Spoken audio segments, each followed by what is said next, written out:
Madam President, since last week, the Senate, ostensibly one of the great deliberative bodies in the world, supposedly, has been, quote unquote, debating the $740 billion National Defense Authorization Act. It's been a very, very silent debate because of the 700 amendments that have been filed to this bill. There has been no roll call votes on any of them. I do understand that in the manager's amendment, some of the non-controversial, non-significant amendments have been accepted and absorbed, and that's fine. But we have had a vigorous debate, but nobody in the world has heard that debate because there's not been one amendment here on the floor. And knowing the way the Senate does business, I worry very much, and I hope I am wrong, and I'll do my best to prevent it, but I worry very much that we are supposed to be getting out of here for July 4th break tomorrow night. And right now it is 2 o'clock, a little after 2 o'clock on Wednesday, out of here on Thursday. I'm just a little bit worried that given the fact that we are talking about 53% of the discretionary budget of the United States of America, I'm just a little bit worried about how many real amendments, significant amendments, are going to be offered. And let us be clear that over the last year, we have been part of what I consider to be the biggest do-nothing Senate in the modern history of this country. This country faces enormous crises in terms of a pandemic, face enormous crises in terms of an economic meltdown, enormous crises in terms of racial injustice and police brutality, enormous crisis in terms of being the only major country on earth not to guarantee health care to all people as a human right, enormous crises in that in Siberia last week, the temperature was 100 degrees, which is frightening the scientific community because they understand this is the tip of the iceberg regarding climate change. So we got all these crises out there, and nothing much happens here in the United States Senate. Well, I think maybe it might be a good idea to start some real debate right here. And I have introduced 6 amendments, and I will discuss each of them, that are significant. Other members, Democrats, Republicans, have also introduced significant amendments. Now, given the fact we have done virtually nothing over the last year, I think it is not inappropriate to have some serious debate on one of the very major pieces of legislation that we will be dealing with. Madam President, we are talking about a bill that will spend some $740 billion. That is more money in terms of military spending than the next 11 nations combined. Anybody have a problem with that? Well, some of us do, maybe others don't. Let's debate it. We're talking about a bill that will be spending more money on the Pentagon than we did during the height of the Cold War and the height of the wars in Vietnam and Korea. Anyone have a problem with that? Well, I do. Maybe some other people do. Maybe you don't. Tell me why you think we should be spending more money on the military today in terms of inflation than we did during the war in Vietnam. Let's debate it. We are talking about a bill that will provide 53% of the entire discretionary budget to the bloated and wasteful Pentagon at a time when the Defense Department cannot even pass an independent audit. We got a huge budget for the Pentagon. They cannot pass an independent audit. And the response of the Senate is, well, let's give them even more money. May make sense to some people, doesn't make sense to me. In my view, it would be rather disgraceful for us to leave town, recess the Senate for 2 weeks without getting a vote on a single amendment, and then come back in a couple of weeks to pass a $740 billion defense bill without any opportunity to amend that bill. Madam President, if the horrific pandemic that we are now experiencing, where tens and tens of thousands of people are coming down with the virus every single day, if the pandemic has taught us anything, it is that national security, the well-being of our people, protecting our people, is a lot more than just building bombs and missiles and jet fighters and tanks and submarines. Our people are in trouble today in an unprecedented way with the pandemic, with an economic meltdown in which tens of millions of people have lost their jobs over the last couple of months. And we have got to focus on how we protect those people. And it's not just spending money on planes and guns and bombs.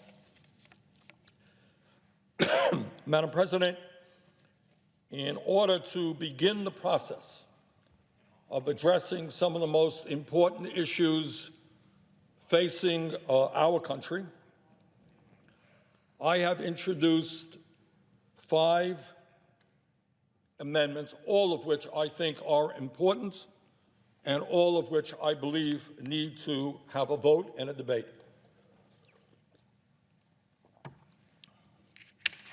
And let me very briefly explain what those amendments are and what they would do.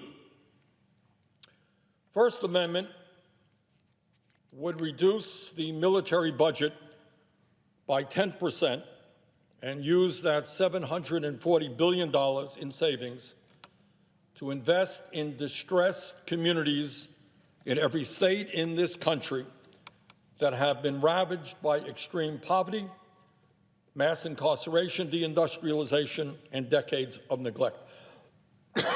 It is no secret to anybody that the American people are hurting, that all across this country we have communities where unemployment today is 20, 25, 30%, where people are sleeping out on the streets, where schools are underfunded, where decent quality child care is virtually not available, where air and water pollution are rampant. And it is time that we stop turning our backs on those communities.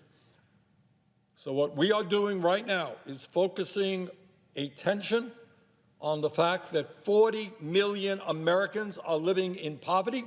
Half of our people are living paycheck to paycheck. And maybe, just maybe, instead of investing more money in nuclear weapons and submarines, and God knows what else, maybe we want to invest in our own people, in jobs, in health care, in education, so that they can live their lives with dignity and security. I believe right now, in the midst of all of the crises that this country faces, the crisis of the pandemic, the crisis of the economic meltdown, the crisis of racial injustice, the crisis of 100 million people being uninsured or underinsured, the crisis of climate change, I think the American people want real transformation. They're tired of the status quo. They want a government which represents all of us, not the 1% and wealthy campaign contributors. And I do understand that the people behind this military budget who love it so much are the military-industrial complex and the defense contractors. They're doing phenomenally well. It's a great budget for them. Their CEOs make tens of millions of dollars a year. They make huge profits every single year. It's a good budget for them. But maybe we may want to get our priorities right and have a good budget for working families and low-income families in America, and that is what my amendment does. And that amendment is being co-sponsored by Senators Markey and Warren. It is also being supported by over 60 organizations throughout this country, representing millions and millions of people. Organizations like Public Citizen, Union of Concerned Scientists, Physicians for Social Responsibility, and the Coalition of Human Needs. And what these organizations are saying, that maybe, just maybe, instead of investing in weapons of destruction, instead of spending more money on the military than the next 11 nations combined, maybe we should invest in our people. And what this amendment would do is provide funding, again, for 1,000 distressed communities from Vermont to Oklahoma who would receive federal funding to hire more public school teachers, provide nutritious meals to children and parents, offer free tuition at public colleges, universities, or trade schools. Madam President, at this pivotal moment in American history, we have to make a fundamental decision.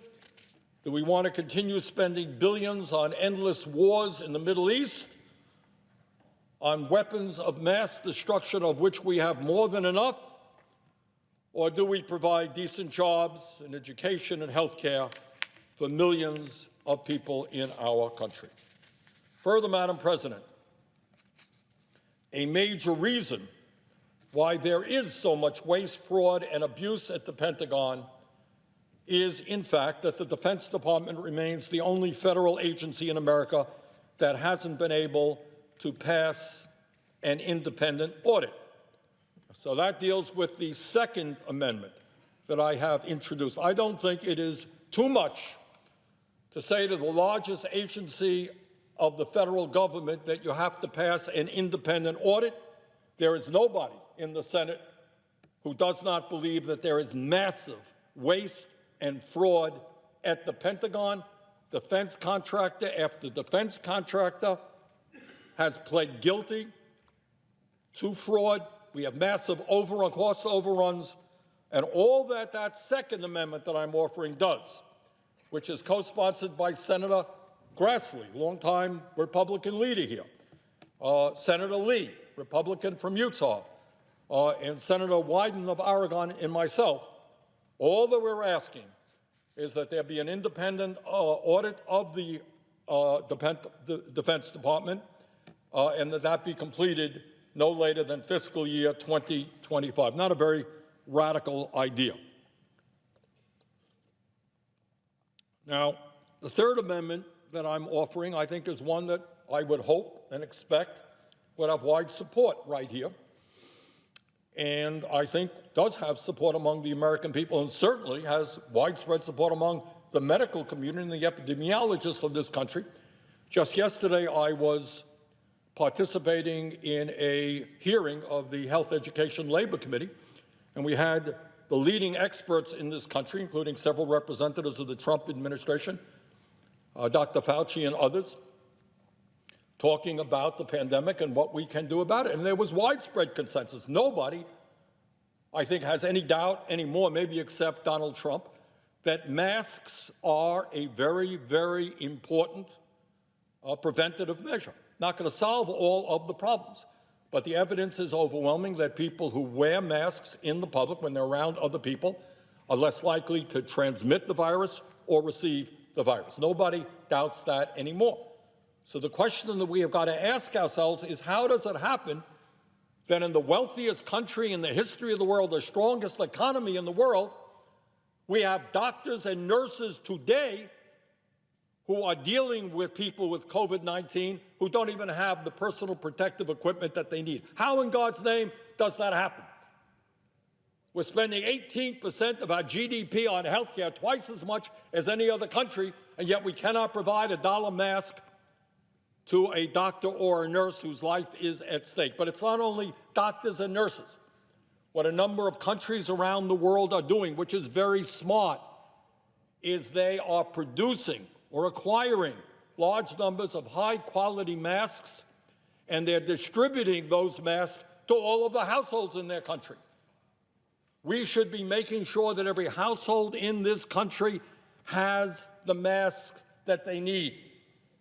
That will save us lives. There's an estimate from the University of Washington. It could save 30,000 lives in this pandemic if 95% of the American people wore masks, and it would save us substantial sums of money because it's a lot cheaper to invest in masks than in hospitalization for those who have the virus. And I should mention that other countries, not as wealthy as we, countries like South Korea, France, Turkey, Austria, and others, are doing just that. And again, this is an idea that won support not only from Dr. Fauci, but other leading healthcare experts who testified before the Health Committee yesterday. So that's the third amendment, making sure that we utilize the Defense Production Act to produce the masks that our medical professionals need and the American people need. We can save tens of thousands of lives and hundreds of billions of dollars by doing that.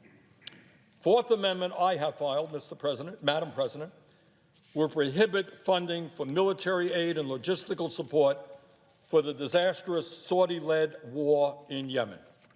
I believe it is past time that we put an end to our unconstitutional and unauthorized participation in this war. And on this issue, I am certainly not alone.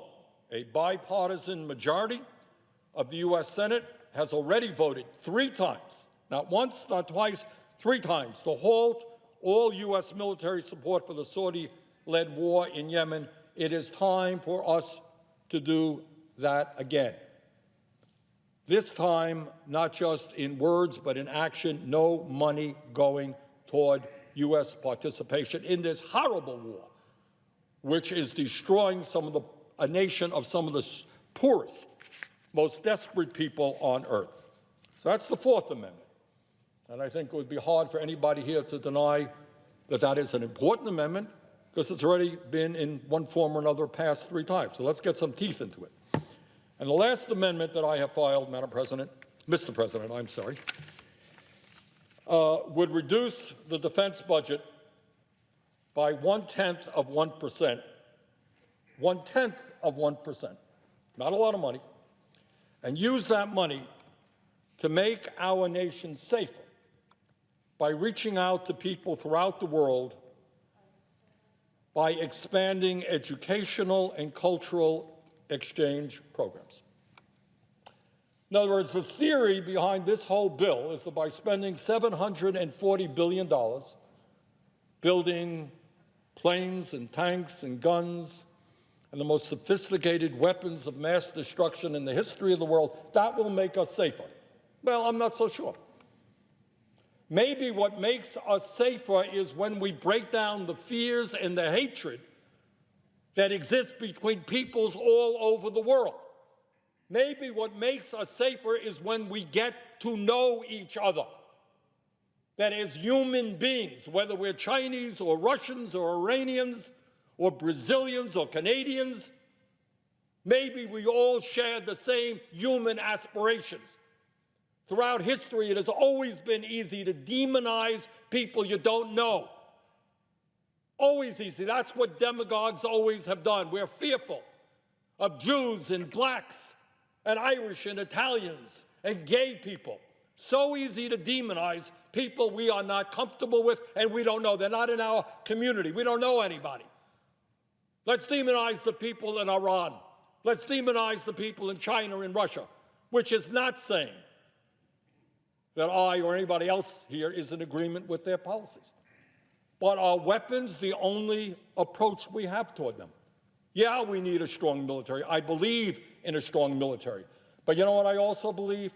Is that when we have kids from the United States going to other countries, and when other countries are sending their kids, their farmers, their doctors, their nurses to America. When we get to know each other, we got a shot to break down the irrational hatred which foments so many problems throughout the world. I can tell you, as a former mayor, and I'm not alone, this idea of sister cities is certainly not a radical idea.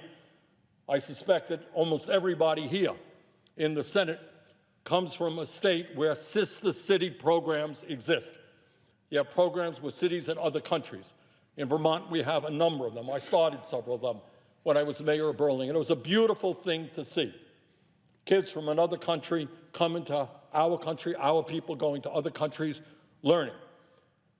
All I'm asking for is 1/10 of 1%, $7 billion. No, less than that. What am I talking about? $700 million. To encourage cultural and educational exchange programs.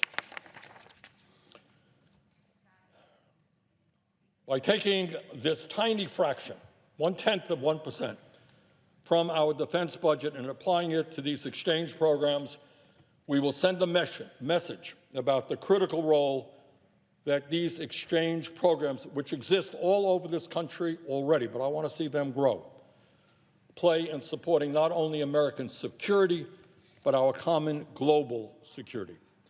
Therefore, I listed and described 5 amendments. Therefore, Mr. President, I ask unanimous consent to set aside the pending amendment and call up the following amendments en bloc. Senate Amendment number 1788, number 1920, number 1789, number 1919, and number 1918. That they be reported by number, and further, that there be 2 hours of debate on the amendments, equally divided and controlled by me or my designee, and Senator Inhofe or his designee, and that following the use or yielding back of that time, the Senate vote on adoption of the amendments in the order listed without intervening action or debate. Is there objection? Right to object. The senator from Oklahoma. Let me see the.